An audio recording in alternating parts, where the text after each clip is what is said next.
स्कंद पुराण यहाँ तक कहती है कि इस कथा के चरित्र को जो श्रवण कर लेता है उसको 26 एकादशी करना भी नहीं पड़ती। इस एकादशी की केवल ये कथा सुनकर ही वो तर जाता है। बहुत ध्यान से सुनना इसको, कथा तो बड़े भाव से सुन लो इसको, है? बड़े प्रेम से।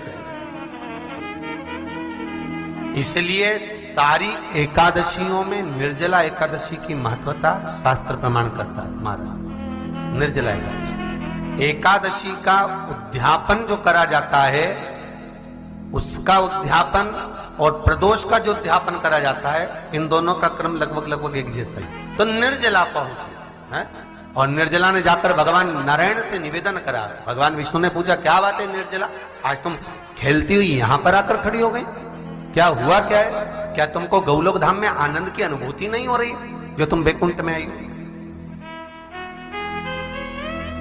निर्जला घूमती घूमती भगवान के सम्मुख में पहुंच गई। भगवान ने पूछ रहे हैं, बार बार पूछा, निर्जला हुआ क्या तुमको?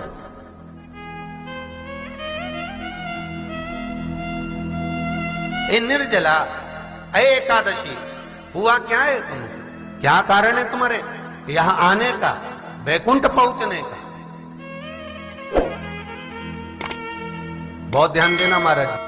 शास्त्र कहता है सोमवार, मंगलवार, बुधवार, गुरुवार, शुक्रवार, शनिवार, ये देवता वो देवता सबके व्रत कर लो, सारे व्रत कर लो, पर ये व्रत आपको परमात्मा के धाम तक लेकर नहीं जा सकते, क्योंकि इनका जो पुण्य है वो मृत्यु लोक में आप थोड़ा सा भी व्रत करते हैं तो पुण्य समाप्त हो जाता है। पर हिंदू धर्म के 3 व्रत ऐसे बता दिए जिन व्रतों का पुण्य समाप्त नहीं हुआ।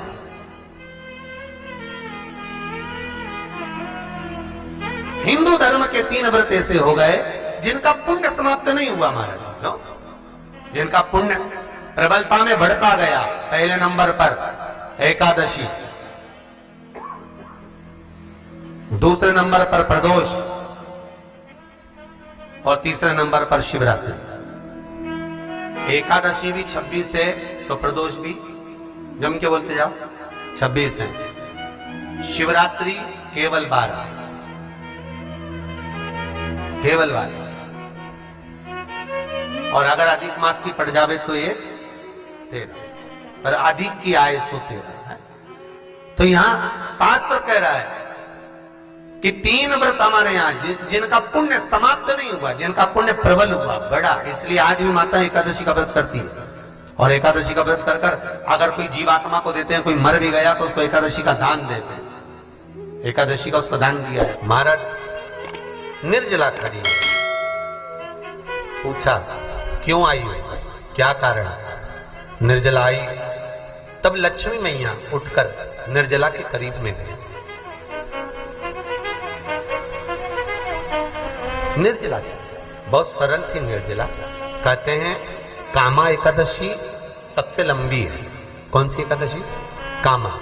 फिर मोक्षदा उससे नीची है महाराज। और निर्जला जो है बिल्कुल छोटा स्वरूप है। निर्जला का मतलब देखा जाए तो केवल 2 चोटी करी हुई है।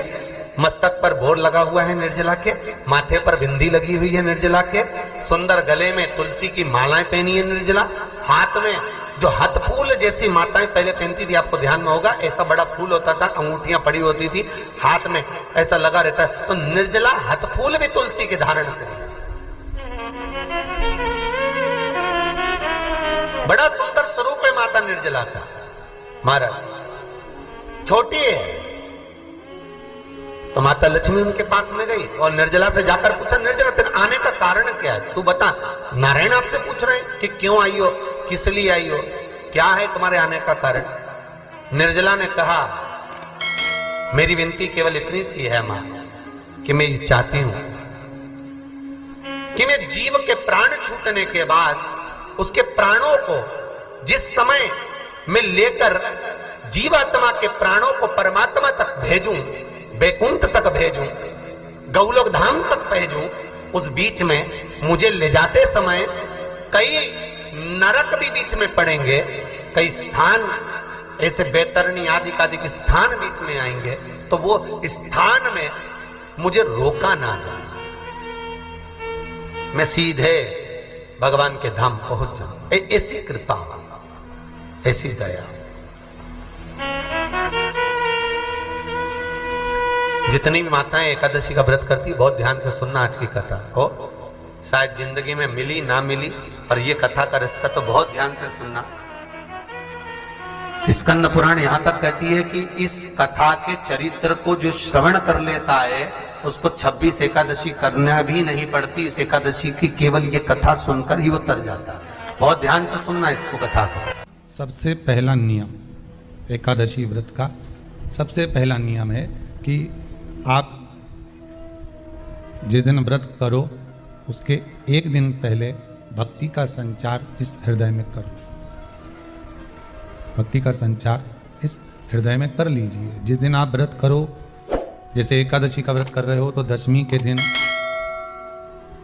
शाम का समय जब आवे, रात्रि जब होने लगे, शाम का समय आवे और रात्रि का आप जब भोजन ग्रहण करो तो उस भोजन में कोई ऐसा पदार्थ ग्रहण मत करिए जिस पदार्थ के कारण आपकी एकादशी बिगड़ जाए।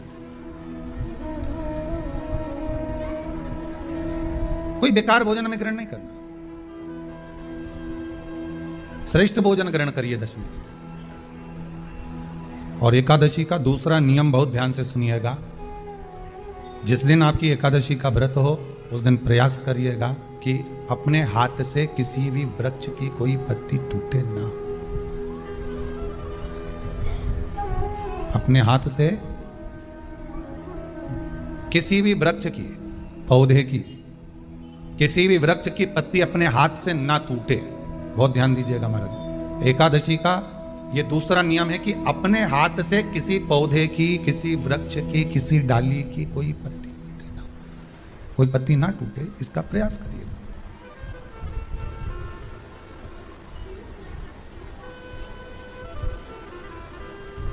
कितना सुंदर व्याख्यान कहा है, कितना सुंदर वर्णन है महाराज कि मात्र एकादशी का व्रत कर लेने पर, मात्र एकादशी का व्रत कर लेने पर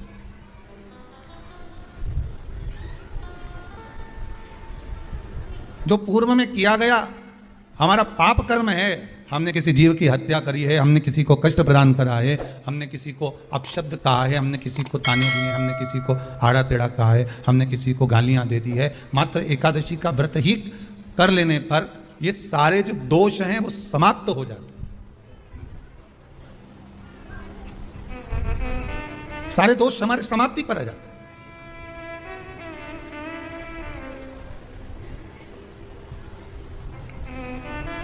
अब एक विचार करिएगा थोड़ा सा अपने मन में, अपने चित्त में, अपनी वृत्ति में एक बात उतारिएगा। एक अपने मन में एक बात को उतार कर रखिएगा कि आप अपने पाप को, अपने पाप कर्म को जिस दिन क्षीण करने वाले हो, समाप्त करने वाले हो, अपने पाप को आप जिस दिन समाप्ति पर लेकर जा रहे हो तो उसके एक दिन पहले आपको प्रसन्नता होना चाहिए कि नहीं होना चाहिए कि कल मेरा पाप कटने वाला है, कल मेरा पाप समाप्त होने वाला है। जो मैंने पाप कर्म करा है वो समाप्त होगा, जो मैंने पाप कर्म करा है वो कल समाप्त हो जाएगा। तो एक दिन पहले आपके चेहरे पर प्रसन्नता हो कि ना हो?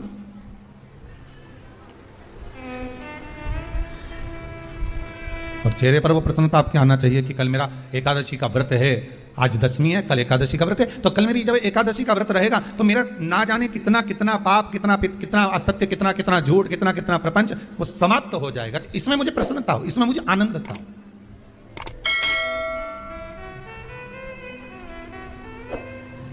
तो क्या कहा गया कि प्रयास करिएगा कि एकादशी के दिन कोई वृक्ष की, कोई डाली की, कोई कोपल की कोई पत्ती ना तोड़ी जाए। क्यों? तो कहा अगर उस पत्ती को हम तोड़ देते हैं, वृक्ष की पत्ती को या क्यारे में लगी हुई कोई डाली की पत्ती को हम तोड़ देते हैं तो एकादशी का पुण्य फल प्राप्त नहीं होता, एकादशी का कोई फल हमारे खाते में नहीं जाता, पुण्य फल प्राप्त। अब फिर भले तुम चाहे तुमने मोरदन खाया हो, चाहे तुमने फिर चिप्स खाई हो, चाहे तुमने फिर व्रत का कितना ही सामान खा गए और तुमने सोचा कि आज मेरी एकादशी है, तो फिर उसका कोई फल प्राप्त नहीं, उसका कोई सुख प्राप्त नहीं आपको। फिर स्कंद पुराण